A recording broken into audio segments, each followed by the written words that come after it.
The champagne tower hadn't even lost its first sparkle when Angela turned toward Melissa and said, just loud enough for the crowd to catch it, "We're heading out. Real fun starts downtown." I blinked, not sure I heard her right. "Excuse me?" I asked, stepping forward, still holding a half-cut slice of cake I'd spent the last hour getting right for her. Melissa, tall, smug, and already halfway through her second cocktail, shot me a smirk. "Relax, David. Don't be that guy." Angela turned, her silver heels clicking against the marble floor as she tried to breeze past me. "It's just a club, David. It's my birthday." I stepped into her path. "We're hosting a party, Angela. For you. At our house. With 100 people we paid to be here." Melissa laughed dryly. "And yet, here you are, acting like she's breaking parole. Back off." The guests nearby stopped mid-sip, frozen in awkward silence. Angela hesitated. I caught it. The flicker of guilt, the downward glance. But Melissa looped an arm around her like a handler with a puppet. "Don't you dare try to ruin this for me," Angela said sharply, her voice slicing through the hum of the crowd. I didn't raise my voice. I didn't need to. Ruin what? A party you walked out of? Melissa waved her hand like she was swatting a fly. "Honestly, David, you're embarrassing yourself." Angela's expression flattened. "I'm going." She yanked her arm free from my loose grasp and walked out the front door, into the night. Melissa followed, laughing as she ordered an Uber with a flick of her thumb. The taillights vanished a minute later. The foyer was dead silent. Even the string quartet stopped playing. I looked at the guests, shrugged slightly, and said, "Enjoy the cake. It's German chocolate, her favorite." Or it was. Then I walked toward the back patio, past the fountains and glowing lights, jaw tight, but my spine straight. I wasn't angry. I was clear. Let them dance. Let them drink. Let her chase whatever thrill she thought she needed. Because in that exact moment, I felt something shift. Not sadness, not fear. Just focus. See, I've spent years building something real. A business, a home, a future. And maybe, just maybe, this little birthday stunt was the best gift I never asked for. The kind that wakes you up. The kind that clears the fog. And the kind that lets you finally see what needs to be done. The morning light in Austin had a way of making everything look cleaner than it really was. But no amount of sunlight could bleach what happened the night before. I sat at the kitchen island, scrolling through the news, espresso machine humming behind me, when the front door opened. Angela waltzed in like she'd just run to the store for almond milk. She held 2 coffees, one balanced in each hand, and flashed that morning after smile. "I figured I owed you a peace offering," she said, voice light, as if the entire neighborhood hadn't witnessed her bolt from her own party with Melissa on her arm. I didn't move. "How was the club?" She blinked, then chuckled like I was being dramatic. "David, seriously?" She slid one of the cups toward me. "It was harmless. We danced, had some laughs. No crime in letting loose once in a while." "Harmless?" I repeated slowly, taking the espresso but not drinking it yet.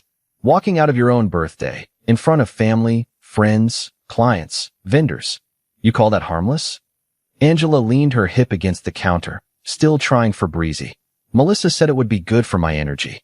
She didn't mean anything by it. You're blowing this out of proportion." I finally took a sip. Calm. Controlled. "Then let Melissa cover your energy from now on." Her brow furrowed. "What does that mean?" I stood and walked past her to the drawer where we kept our checkbooks, receipts, and financial folders. I pulled out my laptop instead, opened it, and typed something in. Quick, efficient. Angela turned around as I sat back down. "David, what are you doing?" "Securing the accounts," I said without looking at her. "You'll find your card no longer works as of now." There was a pause. Then, a sharp exhale. "You're joking." I glanced up at her, dead serious. "Do I look like I'm joking?" Angela set the coffee down hard enough for the lid to pop off. "You're punishing me? Like a child?" "No," I replied, tapping my espresso cup with one finger. "I'm setting a boundary. You left your own party. You humiliated me. And for what? Melissa's idea of fun?" Her voice jumped a pitch. "It was my birthday, David. God forbid I want one night to feel like myself again." I gave her a look. "If you need to escape your life that badly, maybe it's not the life that's broken." Her jaw dropped. "Are you even hearing yourself? You're treating me like some gold-digging teenager." "No," I said again, slow and clear. "I'm treating you like someone who made a choice. and I'm making one in return. Angela's arms crossed tightly over her chest. So now I'm supposed to just what? Beg for allowance? Is that the game here? No game. I rose again, espresso cup in hand. You've got your own income. Use it. If Melissa thinks she's your savior, she can help you cover brunch, bags, and bottle service. She looked stunned. Her voice cracked, just a little. I can't believe you're doing this. I shrugged. Believe it. The silence after that wasn't loud. It was sharp, clean, like the air right before a storm. Angela stared at me, blinking hard, searching for some thread to pull that might unravel me. But there was none. She threw her hands in the air. This is unbelievable. I make one decision, and you lock me out of our accounts? Who even does that? I set the cup down and turned fully to face her. Someone who's done being embarrassed in his own home. Someone who's tired of bankrolling your rebellion. She opened her mouth, then shut it. Anger warred with shock on her face. Then she grabbed her phone, tapped furiously, and frowned. She looked up again. You're serious? You actually did it? Yep. She shook her head slowly. I don't even know who you are right now. That's funny, I said, stepping away from the island. Because I just figured out who I am, and what I won't tolerate anymore. Angela stood frozen by the fridge, breathing hard, staring at me like I was a stranger. And maybe I was. Maybe the version of me she thought she had on a leash didn't live here anymore. The kitchen felt colder than usual. Not in temperature, but in tone. Something unspoken settled between us. A change neither of us could pretend didn't happen. And I realized right then, this was no longer a marriage on pause. It was a line drawn in granite. We weren't partners anymore. We were opponents. That afternoon I was in my office, sorting contracts into neat little stacks, pretending my world wasn't tilting, when my phone buzzed. Brian's name lit up the screen. He wasn't the type to call unless something mattered. I answered. Yeah. His voice dropped low. You need to get downtown. The Crescent Room. Now. I leaned back in my chair. What's going on? Just get here, he said. And keep your cool. Keep your cool. That always meant trouble. 20 minutes later, I pushed through the Crescent Room's heavy double doors. Velvet curtains, soft jazz, low conversations. Everything felt intentionally exclusive. Brian waved me over from a corner table, his eyes sharp. What's this about? I asked. He nodded subtly toward the far booth. Look. I followed his line of sight. And there she was. Angela. Laughing. Leaning forward. Twirling a straw in a drink like she was auditioning for a commercial. Across from her sat someone I recognized only through holiday cards and forced neighborhood barbecues. Jason, Melissa's husband. He was relaxed, smiling, leaning way closer than any friendly conversation required. Brian whispered, They've been here at least an hour.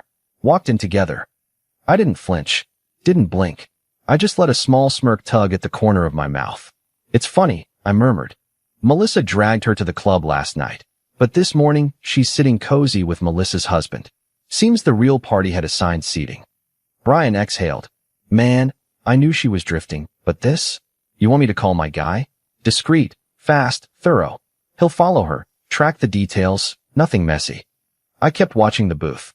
Angela touched Jason's wrist, laughing at something he said. It wasn't romantic, yet, but it was intimate in a way she'd never admit in daylight. No, I said finally. Brian turned to me.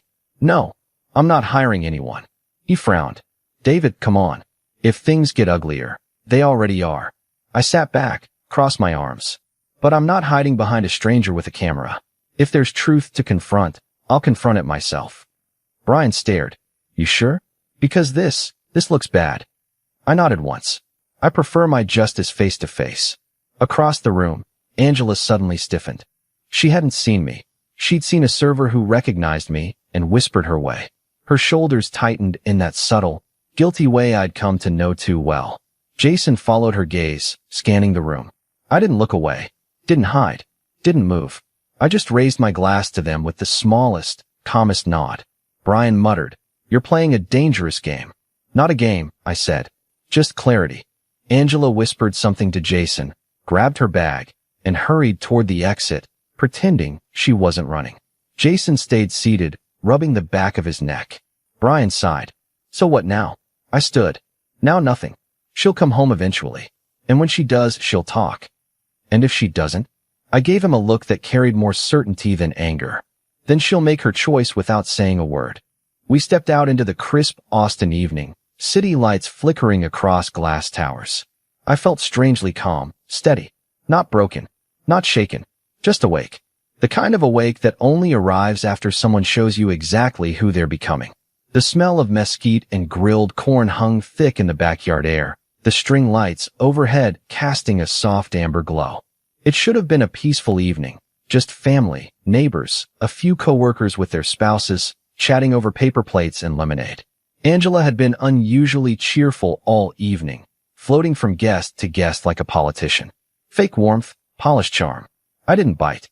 I was by the grill, tongs in hand, flipping ribs, when she raised her voice just enough to cut through the music. So, I won't be staying too late. I've got plans after this. A few heads turned. Conversations paused. Plans? Her cousin asked. Another party? Angela smiled sweetly, sipping her wine. Something like that. I've got a date. Melissa, lounging nearby in her bright floral dress, cackled louder than necessary. Ooh, girl, you are wild tonight. I didn't flinch. I turned the ribs once more, then slowly set the tongs down. I wiped my hands on the towel hanging from my belt and walked over to where Melissa was standing, still sipping her drink and watching Angela like a proud sister. Melissa, I said calmly, did Angela already tell you? Or should I? She blinked. Tell me what? Angela's smile faltered. David, don't. The patio went quiet. I kept my tone neutral. That I saw you yesterday, Angela. Downtown. Booth in the back. With Jason. Melissa's laugh caught in her throat. She looked at Angela, confused, then back at me. What is he talking about? Angela straightened her shoulders. It wasn't what it looked like. I cut in, still addressing Melissa. They were laughing, holding hands across the table at the Crescent Room. You know, that private place Jason swore he hated? Melissa stepped back slightly. Jason? Her voice cracked. You were with my husband? Angela's face flushed. Melissa, calm down. Nothing happened. It was just lunch. Then why'd you run when you saw me? I asked. That silence. It weighed more than the Texas humidity. Melissa turned to Jason, who had just stepped out of the house with a beer in hand, and froze mid-step. Is this true? She barked. You and Angela? Jason looked between us, then at Angela. His jaw tightened. I was going to talk to you, he said, voice low. This weekend. Oh, that's rich, Melissa spat. You were going to talk? After you sneak off with my best friend behind everyone's back? Jason rolled his eyes. It's been over for months, Mel. You know that. You just don't want to admit it. That's when everything unraveled. Melissa's voice rose in pitch.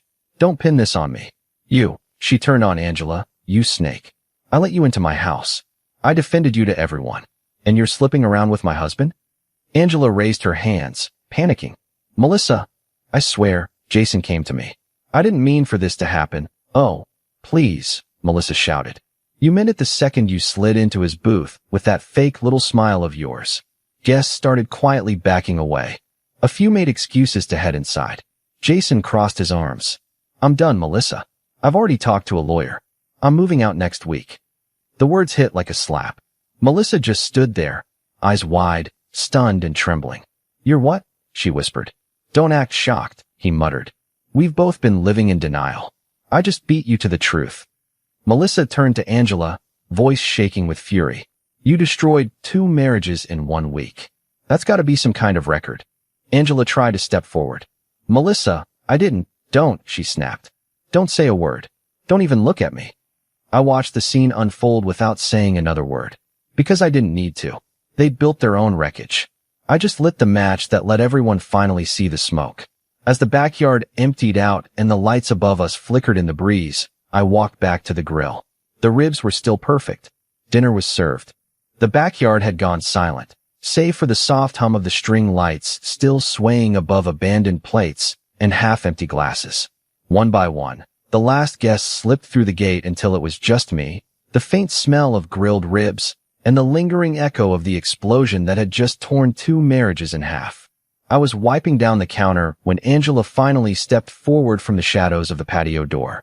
David, can we talk? Her voice was soft, almost trembling. It didn't match the defiant tone she'd used earlier, not by a mile. I set the towel down. Talk. Now. She swallowed hard. I didn't mean for tonight to get so crazy. Melissa just, She blew things way out of proportion. I raised an eyebrow. You announced a date at a family barbecue. Then your little lunch partner got thrown under a spotlight. I'd say the proportions were accurate. David, please. She stepped closer. I made mistakes. I know I did. But the crowd, you humiliated me. I let out a sharp breath. You humiliated yourself. I just stopped covering for you. Her eyes glistened. I'm trying to apologize. It's too late. She flinched, like the words were a physical hit. What does that mean? It means the fallout already started. You decided to make a public spectacle, Angela. Now you get the public consequences. I'm not stepping between you and the mess you created. She stared at me, stunned. You're actually punishing me? No, I said, turning off the grill light. I'm stepping away from someone who thinks disrespect is a sport. She stood frozen for a moment before her composure shattered. I don't want this to get worse, she whispered. I don't. It already has. Her chest rose sharply, panic creeping in. We can fix it. If you just stop being cold. I cut her off. Cold would imply I still feel something. That did it. Her face crumbled. Without another word, she pushed past me into the house. Upstairs, I heard drawers slam, hangers clatter, the thud of shoes thrown into a suitcase. I stayed at the top of the stairs, leaning against the wall, watching her pack like someone fleeing a storm they created. She saw me in the doorway. Are you seriously not going to say anything? She cried. Not even now. I kept my arms folded. What is there to say? I'm your wife. You were. She gasped, clutching a handful of clothes. You can't just give up like this.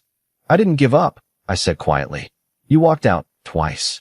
Once at the party, and again when you decided your choices didn't need consequences. She zipped the suitcase with trembling hands. Where am I supposed to go? That's your next decision. Make one you can live with. A long, broken breath escaped her. She grabbed her bag, brushed past me in the hallway, mascara streaking down her cheeks. I never thought you'd turn into this, she whispered. And I never thought you'd turn into someone I couldn't respect.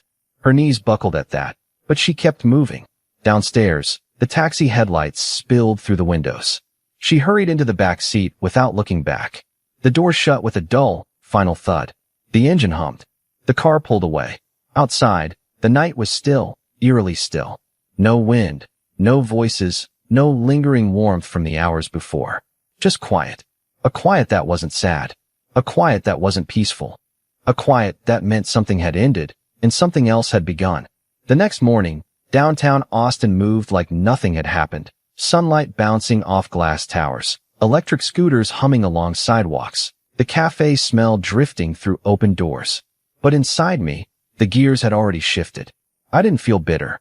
I felt surgical, focused. Vincent was already waiting when I arrived. Same corner table he always claimed, sleeves rolled to his elbows, reading the journal like a man who still preferred ink over screens. He looked up, then stood to greet me. Well, the ghost returns. I shook his hand. Not a ghost. Just been rethinking my calendar. Vincent smirked. I read between lines better than most. You didn't come here to catch up. No, I said, taking my seat. I came here for something specific. He slid my coffee across the table. Shoot. I stirred the cream slowly, watching the swirl fade into brown. I need Angela released from the firm. Quietly. No scene. No press. Just clean. Vincent's expression didn't change, but I saw the wheels turning behind his eyes. Marketing, he said. Under Jenna's team. Correct. She's technically a contractor, not salaried. Easier to cut. I nodded. That's why I placed her there years ago. Options. Vincent leaned back in his chair, studying me. You sure? She's not coming back to our house, I said plainly.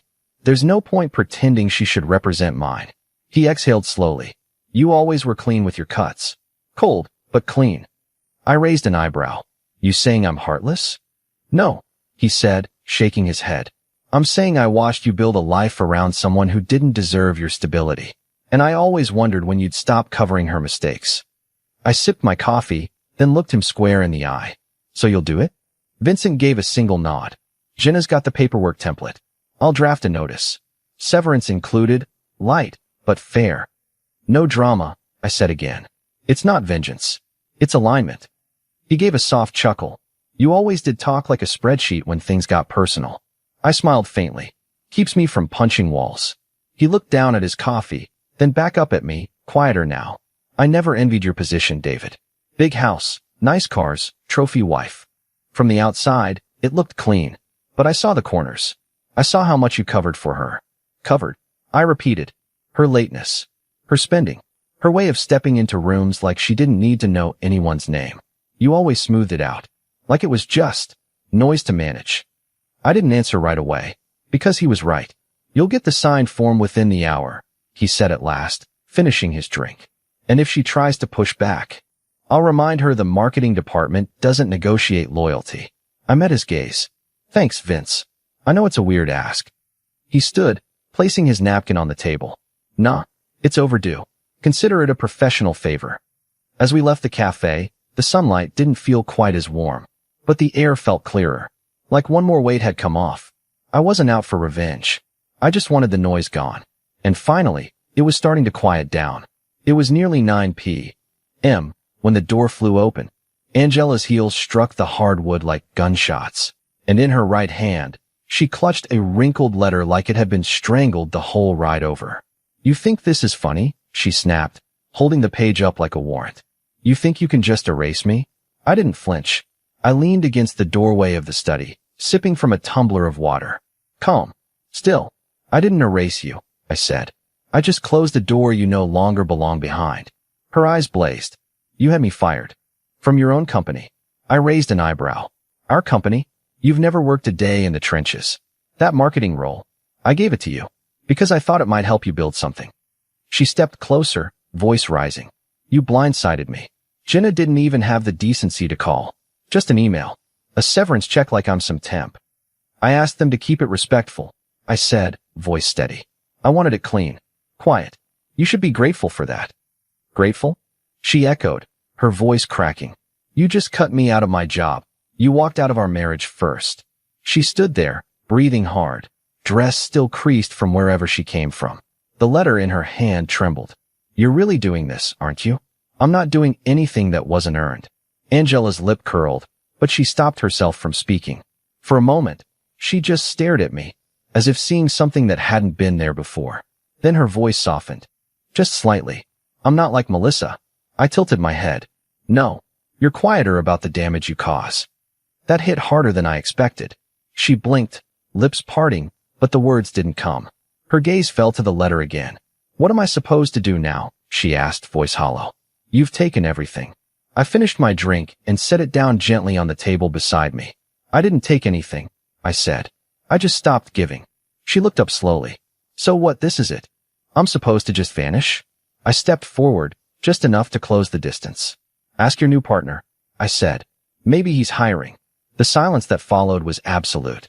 Angela's jaw trembled slightly, her fingers still gripping the letter like it was the last string to hold on to. But she had no comeback. Not this time. She turned away, slowly, and walked to the door without another word. No threats. No tears. Just silence, and the soft, defeated sound of heels tapping back down the front steps. For the first time, I didn't feel anger. I felt peace. And maybe, just maybe, that was the beginning of something better. 3 days later, I sat across from her again. But this time, it wasn't at our kitchen island or in a whisper-filled hallway. It was in a conference room on the 15th floor of a sleek downtown legal building. No candles. No music. Just 2 attorneys, a pitcher of water, and a stack of paperwork thicker than most novels. Angela sat on the other side of the long oak table, dressed to intimidate. High collar. Impeccable makeup. That same tight jawline she used to deploy when negotiating designer returns. But her eyes? They gave her away. Behind the gloss, there was something else, desperation wrapped in pride.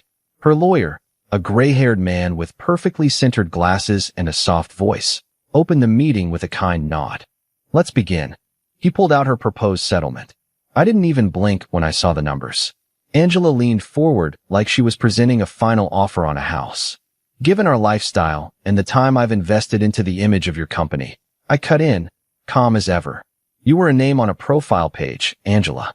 Her lawyer cleared his throat. Let's keep this civil. David, stay sharp. Stay factual. He flipped through the pages. So, he said carefully, our client is requesting monthly support, partial equity in Hunter Advisory, and retention of the vacation property in Sedona. My lawyer, Greg, sat beside me quietly, hands folded. He didn't even touch the folder. I leaned forward slightly. Go ahead, Greg. Greg opened our copy of the prenuptial agreement. It was signed 11 years ago. Notarized. Witnessed. Ironclad. Clause 4C. Greg began, voice clipped, states that in the event of divorce, neither party is entitled to shared business assets unless jointly purchased. Clause 6A confirms that your client waived any claim to spousal support, as the marriage did not result in children or a demonstrated period of financial dependency. Angela's lawyer glanced at her. Did you both sign this? Yes, I said, meeting Angela's eyes. You insisted on it. Her lawyer adjusted his glasses, reading faster now. It's thorough. Greg closed the folder. And valid. So unless your client is claiming duress at the time of signing, this document stands. Angela's lips parted, but she said nothing. Her lawyer cleared his throat. We might consider challenging in open court. You can't, I said quietly. That's your right. Angela finally snapped, slamming her palm against the table. Then we will. I didn't flinch. Won't change the math. The room went still. Angela looked around like the walls might collapse in her favor. But they didn't. She slumped back in her chair, the fight draining from her shoulders. Her lawyer sighed. Angela, even if we litigate, the judge will default to the contract. The best we can do is request minor concessions. She blinked hard, jaw set. You said this wouldn't happen, she whispered, almost to herself. No, I replied. You said it wouldn't. I just stopped correcting you. For a moment, the air in the room turned heavy, like everyone could hear the weight of her crumbling expectations. Then, quietly, she folded the proposal back into her leather folder, not saying another word. Greg leaned over. We'll draft final language by Friday. Angela nodded, her hand still clenched on the table. And just like that, the battle ended with paperwork, not fireworks. I didn't smile. I didn't gloat. Because this wasn't about winning. It was about clarity. And clarity, unlike love, comes with proof. Still here? Give this video a like, it really helps. I heard the knock before I saw the car. It wasn't casual, it was frantic, unrhythmic, desperate. When I opened the door, Melissa stood there, unrecognizable. Hair pulled back with one broken clip, makeup smudged from either a long night or a long cry, probably both. Her blazer was half-buttoned, and her purse strap hung by a single thread. David, she gasped, stepping inside without waiting for an invitation. Please tell me you saw something. I shut the door, but didn't move closer. What are you talking about? She turned to me, hands trembling. Jason's leaving me. Like, full on gone. Bags packed, lawyer called, locks changed. I didn't even see it coming. And he's already shifting accounts. He's cutting me off. I stared at her. What do you want from me? She dropped her bag to the floor and clutched her arms. You were there that night at the club. You saw them together. Angela and Jason. I know you did. If I can prove he was emotionally cheating, maybe financially, too, I can fight back. You could testify. Say it on record. No, I said. Melissa blinked. No? What, why not? I folded my arms. Because you're asking me to stretch a moment into a narrative that benefits you. That's not truth. It's strategy. And I'm done being someone else's cleanup crew. She gawked at me like I'd betrayed her. I defended you, she said, voice rising. I told Angela to stay with you. I said you were boring, sure, but solid. And this is how you pay me back? I didn't bite. I never asked for your defense, Melissa. Her breathing grew jagged. He's liquidating everything. Stocks, savings. He moved money into an LLC I've never heard of. I have nothing. I need help. I can't help you, I said flatly. I have no evidence. No paperwork. Nothing admissible. And I'm not inserting myself into your divorce. You're protecting him, she shouted. You and Jason always had that smug loyalty thing. Well, guess what? He's scum. He's leaving me for someone who can't even tell the difference between a spreadsheet and a salad fork. I stayed silent. That made it worse. You're all the same, she snapped. Cold. Calculating. Heartless men who cut women loose once you're done using us for dinner parties and Instagram likes. She stepped into the kitchen, eyes scanning like a cornered animal. You sit here in your perfect house, drinking your fancy coffee, thinking you're above the rest of us. Then her hand reached for a plate on the counter. And before I could say a word, she flung it across the room. It shattered against the floor. Melissa, I said sharply. She grabbed a glass next. You have no idea what it feels like to be thrown away. The glass exploded against the fridge door. I didn't yell. I didn't chase her. I just stood with my arms crossed, watching as she stormed through the kitchen, knocking a bowl off the island, cracking a mug, hurling insults between each crash. You think you're composed? You're empty. She screamed. You think silence makes you strong? It makes you alone. No one's coming to fix your precious life. The neighbors must have heard. It only took 5 minutes before I saw flashing lights through the window. She was mid-rant when the knock came. 2 officers stepped inside with calm urgency. Ma'am, one said, you need to come with us. Melissa whirled on me. You called them? No, I said. The walls are thin. You made yourself heard. She tried to shake the officers off, but they gently restrained her wrists. I trusted you, David, she yelled as they led her toward the door. I told you things I never told anyone. You're just like him. I didn't answer, just followed them to the door and watched her disappear into the night. One of the officers turned to me. Do you want to press charges? I shook my head. No, she's already lost everything. Let that be enough.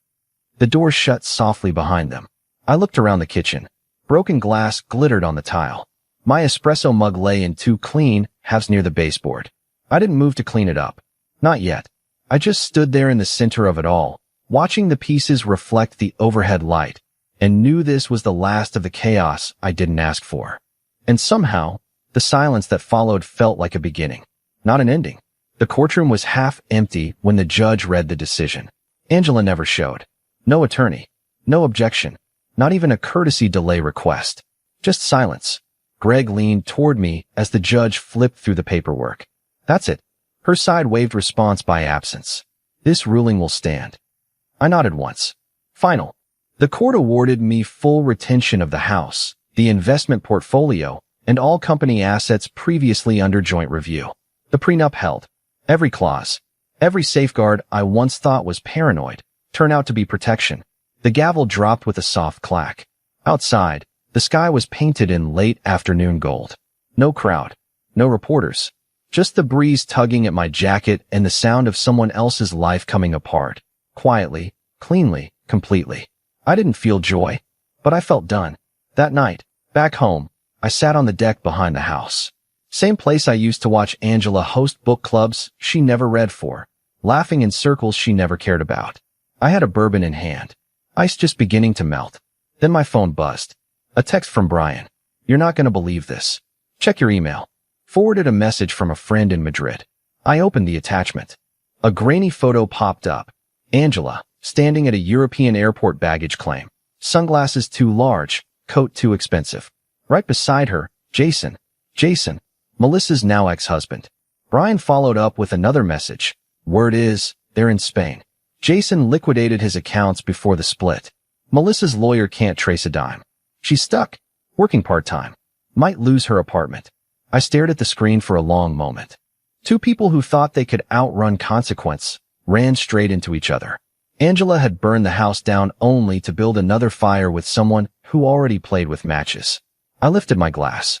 To irony, I said aloud. Then took a slow sip, the bourbon sharp and warm. The wind moved through the trees, calm and even. And for the first time in a long time, I didn't feel the need to look over my shoulder. A week passed. No calls. No apologies. No surprises. Just the quiet aftermath of a storm that had torn through 4 lives and finally moved on. I was in my office early that Monday, sunlight creeping across the floorboards, files stacked neatly beside my laptop, when Greg forwarded me a news article. American businessman detained in Barcelona over massive U.S. debt fraud investigation. There was a blurred photo beneath the headline, but I didn't need clarity. Jason. Apparently, the money he liquidated wasn't just marital property. It included a few clever investments tied to shared accounts under false business names. When Melissa's lawyers started digging, federal agencies picked up the scent. He was arrested trying to fly from Spain to Greece. Alone. No mention of Angela in the arrest record. But the second article answered that. Runaway couple splits overseas. Sources say woman returned to U.S. After funds dried up, Angela came back. Not to our city. Not to our home. She was living with her older sister in rural Missouri, helping raise 3 kids under 10. No car. No job. Her sister posted a photo of the family dog's birthday on social media, and there she was in the background. Ponytail, hoodie, cake knife in hand. I stared at the image for a long time. Angela, who once laughed at women who stayed home, was now folding laundry in someone else's house. No club nights. No boutique orders. Just silence and chores and a life she never imagined for herself. Melissa? I heard through a mutual friend she'd been couch surfing until a friend let her crash in a converted garage apartment. She was working 2 jobs, retail and night shifts at a call center. That same friend told me Melissa had started therapy. I hope that part's true, because some people still have time to turn around. But as for me, I didn't need revenge, didn't need headlines or public shaming. I just needed distance and time. Now I had both. I sat back in my leather chair, sunlight warming the side of my face, and let out a slow, quiet breath. My phone buzzed, calendar alert for a meeting. I silenced it, then reached for my coffee. Before I took the first sip, I looked out the window, not thinking about what I'd lost, but about what I'd stopped carrying. Because not every debt needs to be collected.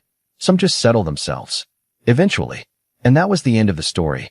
I still think about Melissa sometimes. How she stormed into my house, broke half my kitchen, and screamed for someone to save her instead of saving herself. So let me ask you, did she do the right thing by coming to me for help? Or was it already too late? Drop your thoughts in the comments. I'd really like to know how you see it. And hey, if this story hit you somewhere real, don't forget to like and subscribe.